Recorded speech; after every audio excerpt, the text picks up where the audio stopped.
In 2021, Turkish President Erdoğan received a gift from the Nationalist Movement Party, a map of the Turkic world. It covered enormous swathes of Central Asia, the Caucasus, and notably significant portions of southern Russian territory, as well as China and the Balkans. The implication was that this is the Turkic world, the name for the diverse ethnic groups across Eurasia, and Turkey is its natural center.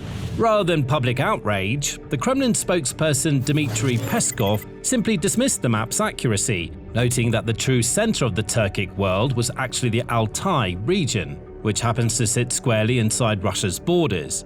To the Kremlin, this was a small diplomatic jab and more akin to political posturing for Turkey's internal aspirations rather than a geopolitical move. But fast forward to today, and the mood in Moscow has changed considerably. The map is one more sign to the Kremlin and President Vladimir Putin that Russia's grip on Central Asia is slipping, and that Turkey is ready to fill the void. In a monograph published in 2025 titled Mythologems of Pan-Turkism and the Security of Russia and Eurasia in the 21st Century, a team of experts warns that the rise of Turkic identity across Central Asia could pose an existential threat not just to Russian influence in the region, but potentially to the territorial integrity of Russia itself. Meanwhile, the Russian International Affairs Council published an analysis in April 2026, warning of Turkey's pan-Turkish policy spreading through the region. That's a dramatic shift in tone, and it tells you that something real is happening in Central Asia that Moscow had previously spent decades trying to prevent it. To fully understand the shifting landscape, you need to understand the region itself. Central Asia contains 5 former Soviet republics: Kazakhstan, Kyrgyzstan, Tajikistan, Turkmenistan, and Uzbekistan. Together, they hold roughly 78 million people. But more importantly, they hold vast reserves of oil, gas, and rare minerals, accounting for over 5% of the global oil and gas reserves. And they sit along the ancient Silk Road trade routes that now carry transcontinental pipelines and rail corridors that connect the West with the East via land. In fact, way back in 1904 and 1919, the British geographer Halford Mackinder maintained that whoever controlled this zone would hold the key to world power. You don't have to buy into that theory entirely to recognize that every major power on Earth has already had an interest in what happens here. During the early 20th century, the Soviet Union sat squarely as the de facto controller of most of the area, and it was a prominent world power.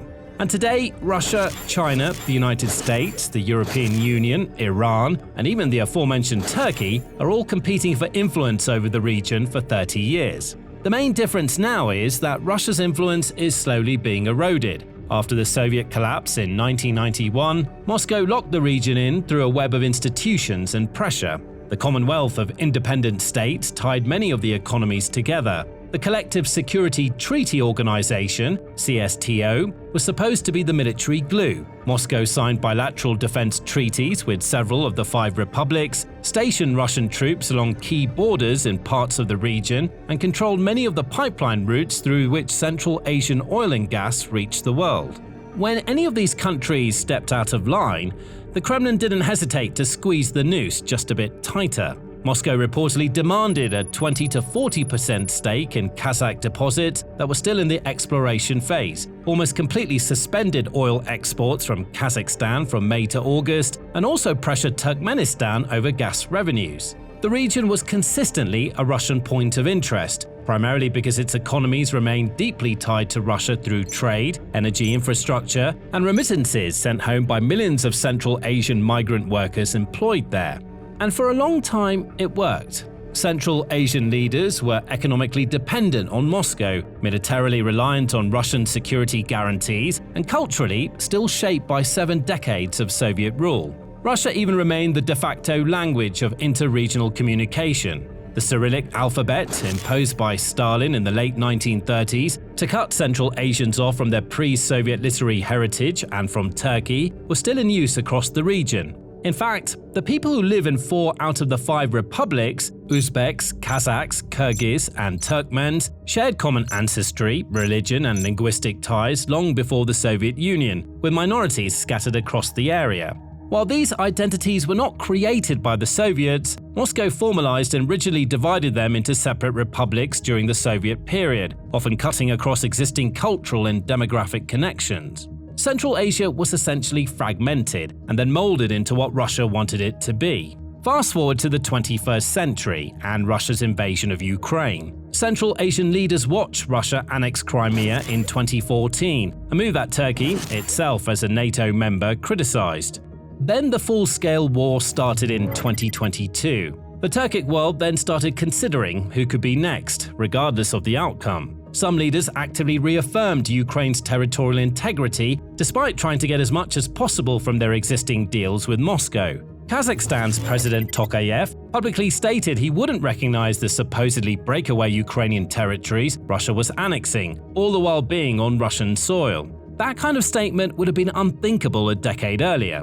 The CSTO, the Russian equivalent of NATO, arguably lost more of its credibility. In 2023, Azerbaijan moved against Armenian positions in Nagorno-Karabakh, and Russia did nothing to defend its ally Armenia. Armenia's prime minister started the process of leaving the organization entirely in 2024, and as of 2026, the country has stopped financing the alliance and claiming that it belongs to it. At the time, Russia was deeply tied down in Ukraine, having committed the vast majority of its combat-ready ground forces to the war while struggling to achieve meaningful breakthroughs, severely limiting its ability to come to Armenia's aid even in theory.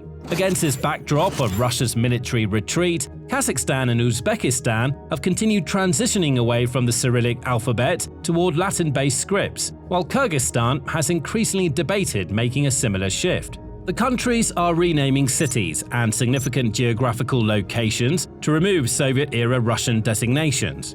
And all four Turkic states have increasingly identified themselves as part of the Turkic world, which stretches from Istanbul to China through the Organization of Turkic States.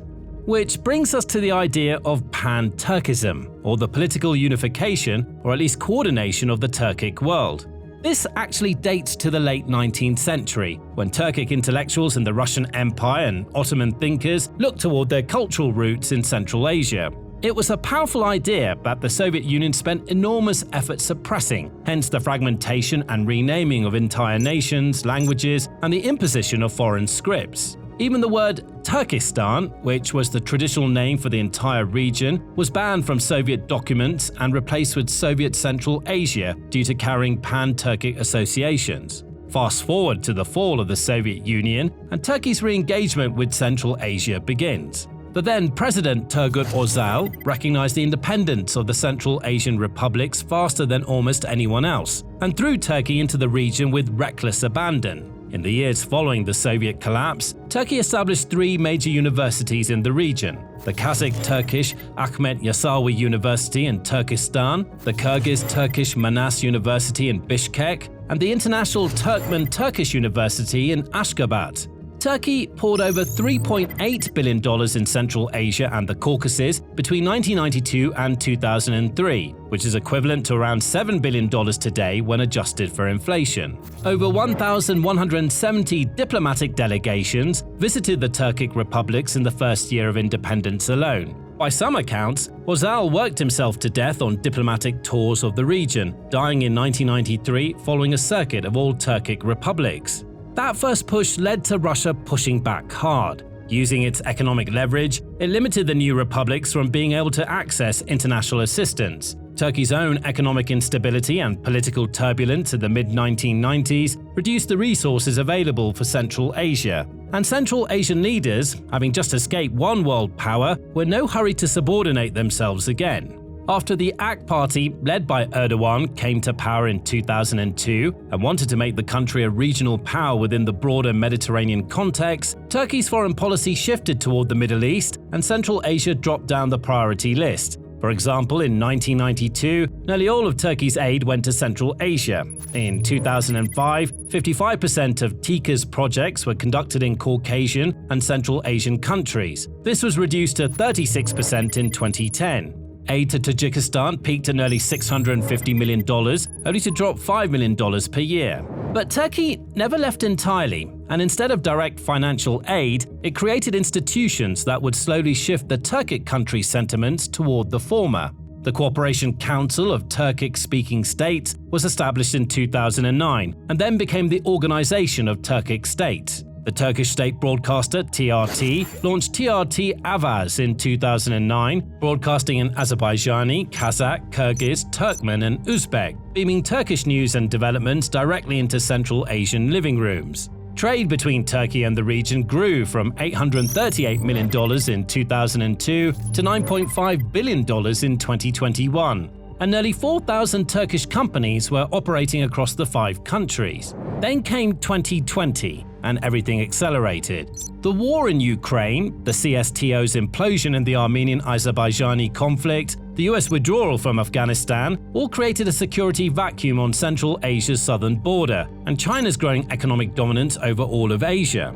All of these pushed the Central Asian states to actively seek a third option, and Turkey had been quietly positioning itself for exactly this moment. The Cooperation Council was renamed the Organization of Turkic States in 2021, indicating exactly what the country's ambitions were.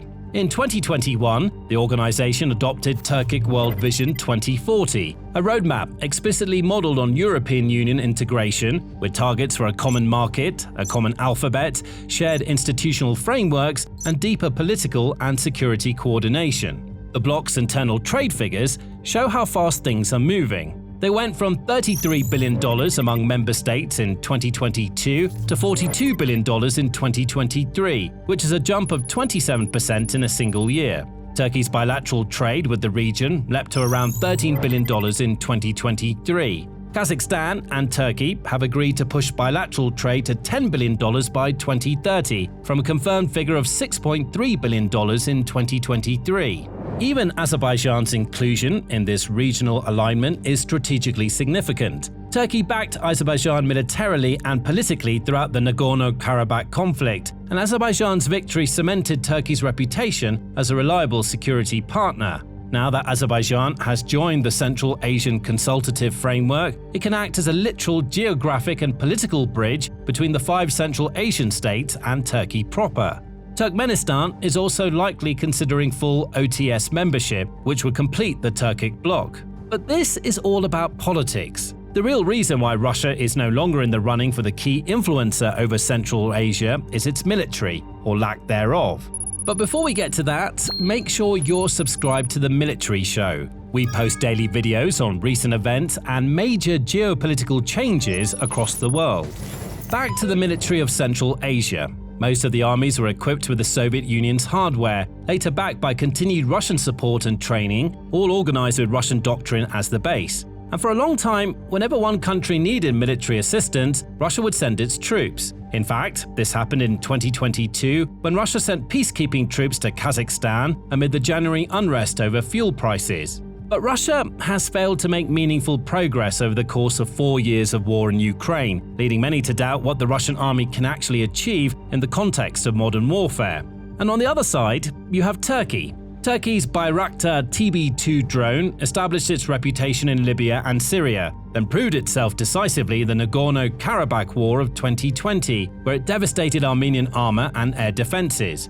Ukraine itself has used it extensively since 2022, with many outlets claiming the drone to be a vital lifeline during the first few months of the war before Ukraine developed its own drone industry. By 2023, most Central Asian states had purchased Turkish drones, though Tajikistan instead moved closer to Iranian drone technology. Kazakhstan also signed an agreement to produce Turkish Bayraktar drones under license on Kazakh soil, meaning Kazakhstan is now literally manufacturing Turkish military technology domestically. Kyrgyzstan accelerated its drone acquisitions after facing pressure from Tajik forces backed by Russian-aligned interests, seeing in Turkey a security partner that actually delivers. Even Turkmenistan, which has maintained strict official neutrality for decades, quietly expanded its arsenal with Turkish systems. Uzbekistan made its purchases in 2023 and signed a comprehensive military cooperation agreement with Turkey in 2022 that covers intelligence sharing, joint logistics, defense industry cooperation, and military education. This was expanded to a full military cooperation agreement in 2026.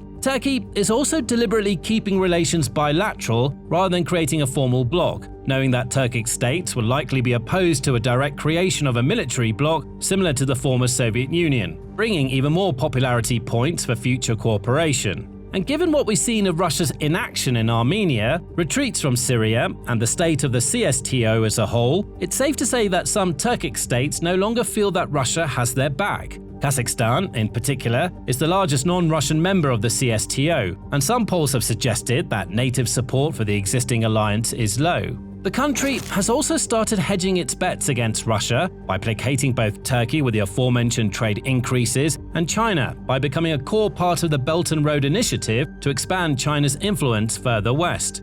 Then there's the vital economic and resource-based component that brings into focus the region's oil and gas reserves. Russia has long controlled the pipelines through which Central Asian oil and gas reach European markets, and that control has functioned as a leash. Since the Ukraine invasion, Moscow has disrupted Kazakhstan's oil exports through Russian Black Sea ports at least 4 times in 2022 alone, demonstrating how that leash can be yanked at will. Turkey has been actively building the infrastructure to cut that leash, culminating in the Middle Corridor, a rail and sea route running from China through Kazakhstan, across the Caspian Sea, through Azerbaijan and Georgia into Turkey, and then westward into Europe. The corridor, which previously had less than 1% of the traffic its Russian northern analog did, saw its cargo volumes jump 33% in 2022, then by 89% in 2023, and again by 70% in 2024 as shippers began rerouting away from Russia.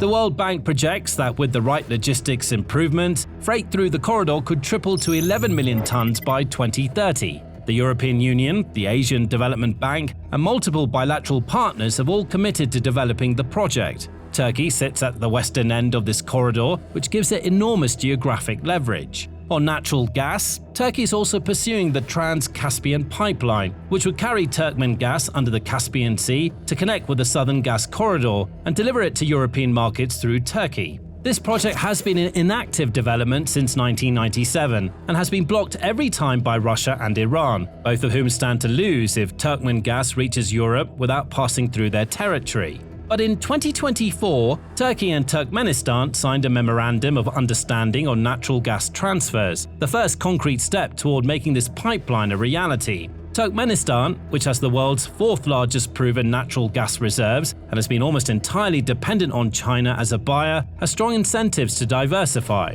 If the Trans-Caspian pipeline ever gets built, it would be the most significant single blow to Russian energy leverage over both Central Asia and Europe in decades. And the key part of all of this that has Russia worried is that the premise of Pan-Turkism has been built on similar ground to Pan-Slavism, nearly the exact concept that Russia used to justify the invasion of Ukraine. While the Turkic countries have been under Soviet influence, they're culturally closer to Turkey, and it'd be absolutely hypocritical to try to deny that link while spouting the same connection between Russia and Ukraine.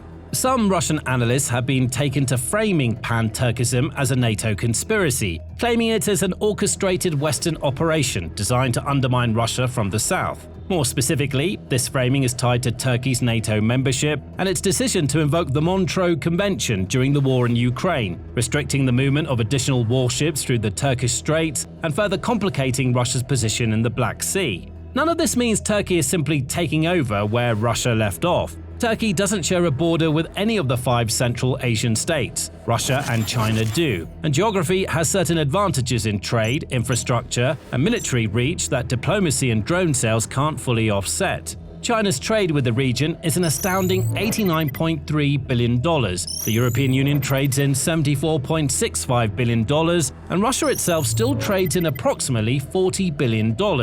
Turkey's own geopolitical tightrope complicates things further. Erdoğan has maintained an active relationship with Putin throughout the Ukraine war, as Turkey refused to join Western sanctions on Russia. Instead of outright preventing Russia from acting in the Black Sea, it brokered the Black Sea Grain Initiative. It continues to buy Russian gas and maintain economic ties that constrain how openly confrontational Ankara can be in Moscow's backyard. At the same time, Turkey's NATO membership means that it ultimately must abide by the alliance requests for collective defense. In the end, the Central Asian states, for their part, aren't really choosing Turkey over Russia and China. Instead, they're adding Turkey to a balancing act that they've been running for decades. The same Kazakh president, who reaffirms Ukrainian territorial integrity, will attend Putin's Victory Day parade in Moscow. What is genuinely new is the direction of travel. The Latin alphabet, the renamed cities, the common history textbooks, the drone purchases, and the trade corridors being built around rather than through Russia are all slowly accumulating into infrastructure that allows these countries to gradually reduce their dependence on Russia. The Organization of Turkic States is not the European Union or BRICS, but it's a functioning institution with real trade flows, real military cooperation, and a long-term integration roadmap that's actually being implemented. Turkey is also something that Russia can't really be, an economic partner that has an actual cultural tie to the region through a shared history and language, all the while being the second largest army in NATO and considered to be in the top 10 for 2026. The deepest irony is that Putin launched his invasion of Ukraine, at least in part, to reassert Russian dominance over the post-Soviet space and prevent the further erosion of Moscow's sphere of influence. Instead, the war has done more to accelerate Central Asia's drift away from Russia than any other single event in 30 years. It handed Turkey an opening that Ankara has moved quickly and effectively to fill. And when combined with China becoming a greater regional player, Russia's grip on Central Asia is slipping fast. But beyond geopolitical goals, Turkey itself has made strides in its own military and has big war plans. Make sure to check out this video to learn more, and click the subscribe button to get the latest news on geopolitics and warfare from The Military Show.